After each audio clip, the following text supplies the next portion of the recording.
This is the city of the angels, Los Angeles, where I became part of the gang world.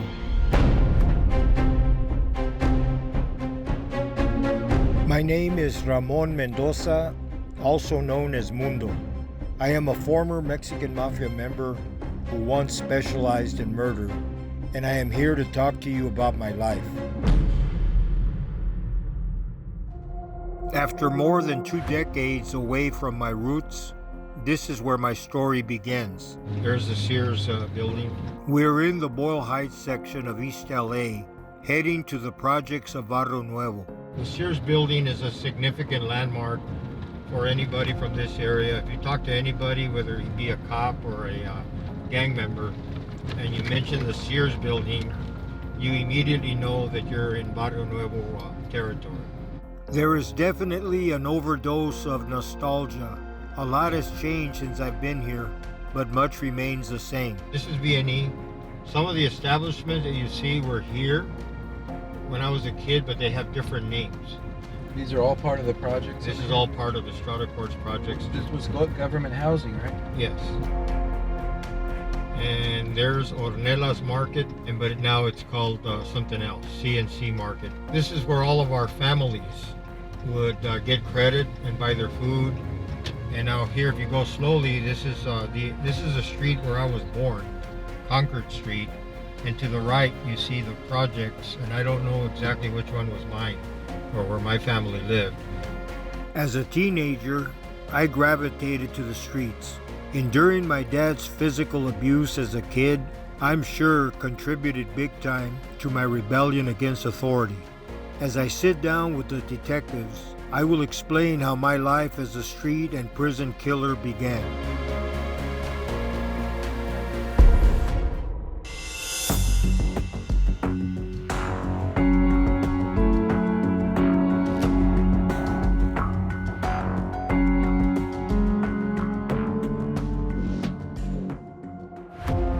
I want to welcome you to today's edition of the Interrogation Room.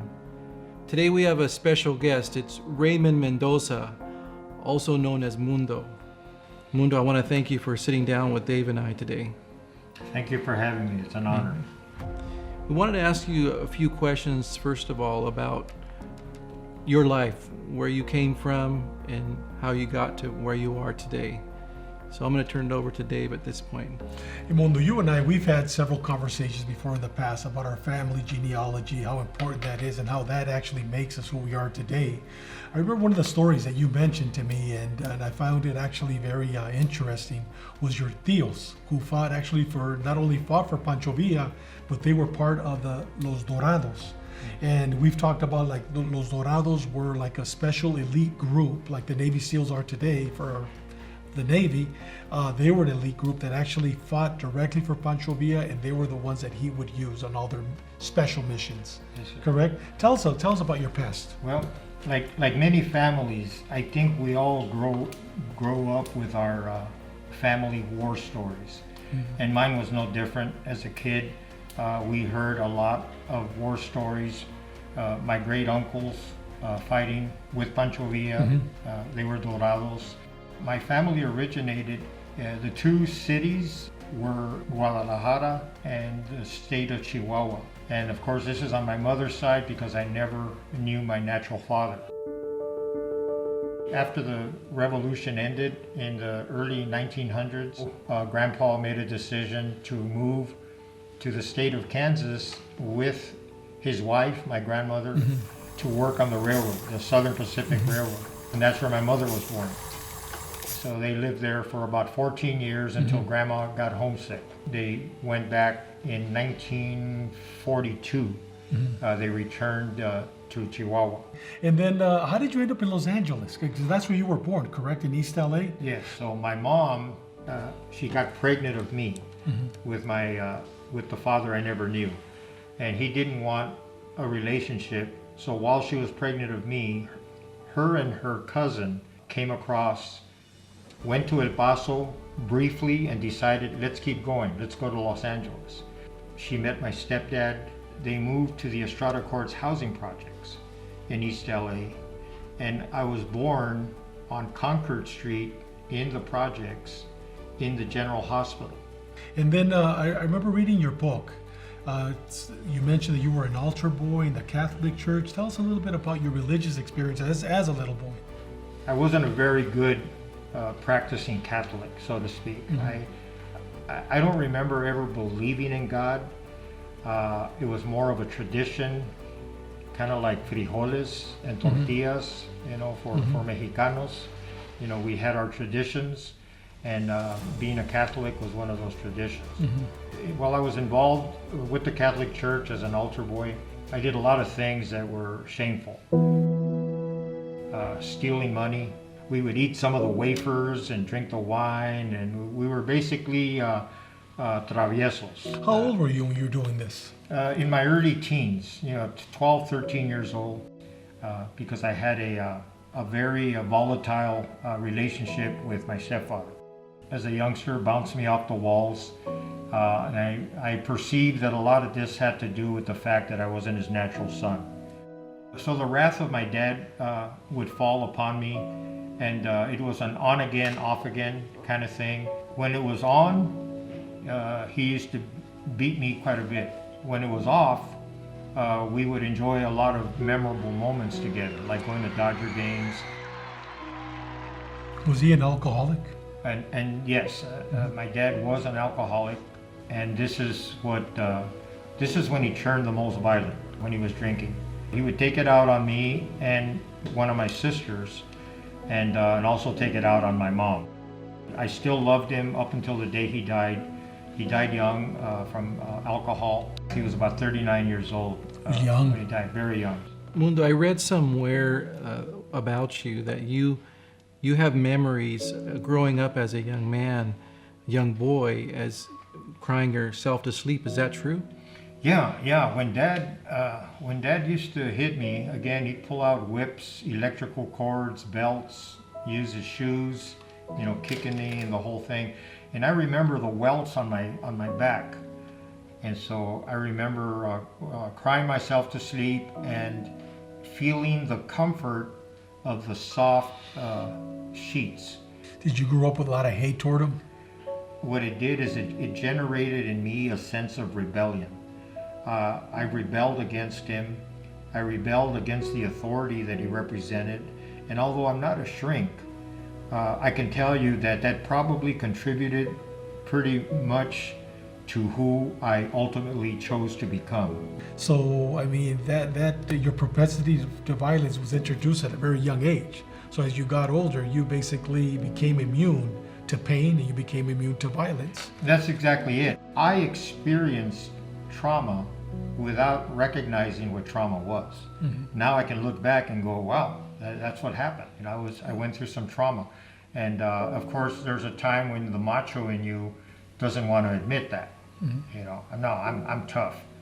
So abuse doesn't necessarily mean that you can't love the abuser, especially if he's a dad or family member. So I love my dad in spite of the abuse. Mundo, growing up in that type of environment, did you ever have any idols? I mean, like football players, baseball players? Did you ever idolize any baseball team? Or what helped you through those vicious, violent nights and days when you were a child? There were a few role models in my life. My tío Mundo was a role model. My tío Chumare was another role model, and those were the two that fought with Pancho Villa. So some of that warrior talk kind of, I enjoyed that. I enjoyed hearing that. Plus they were very good family men. I grew up as a Dodger fan, and so I was introduced to the LA Dodgers in 1958. And I was 9 years old when they moved to LA. And so my dad started taking me to the games in the LA Coliseum before Dodger Stadium. And Sandy Koufax was my idol. To this day, he's my idol. He was a good man. I kept up with his personal life. And then, of course, he also was the best pitcher in baseball. And John F. Kennedy was a family idol because John F. Kennedy was Irish, so he was a so-called minority. He was a Catholic, and the people in the Mexican community would typically identify Democrat. So because he was a Democrat, they embraced him, and so did my family.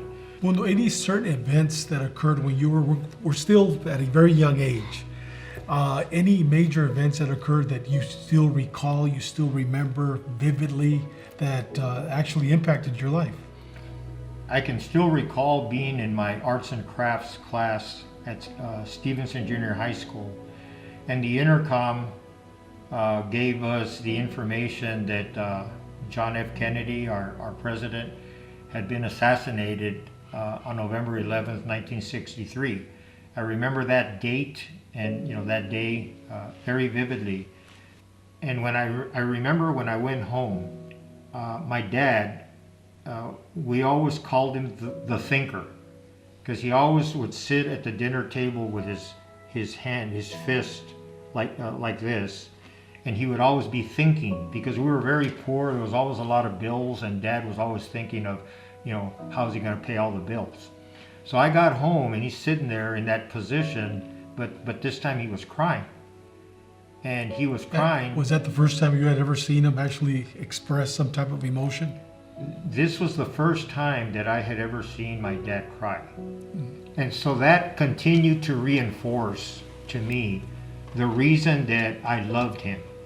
See, I dwelled on the positive more than the negative. But I didn't know that the negative was somehow contributing to other things in my life. How did you eventually get involved with gangs? I can pinpoint the turn in my life. It was the 4th of July of 1964. I was 15 years old. And my landlord's son, who was a gang member, a member of VNE, his name was Maxie Monroe. There were 3 brothers that were all VNE gang members from 3 different cliques, and he was the one that was my age. And so he was in the doghouse with his dad, and I was in the doghouse with my dad. So he knocked on my bedroom window, and he was talking about, let's run away. And I liked the idea. So he helped slide the window open, and we took off on the run. And that's when my criminal life began. I was jumped into VNE in the alley between Estrada and Hunter Streets, across the street from my home in the projects. I would soon commit my first murder, an act that ensured my life would never be the same.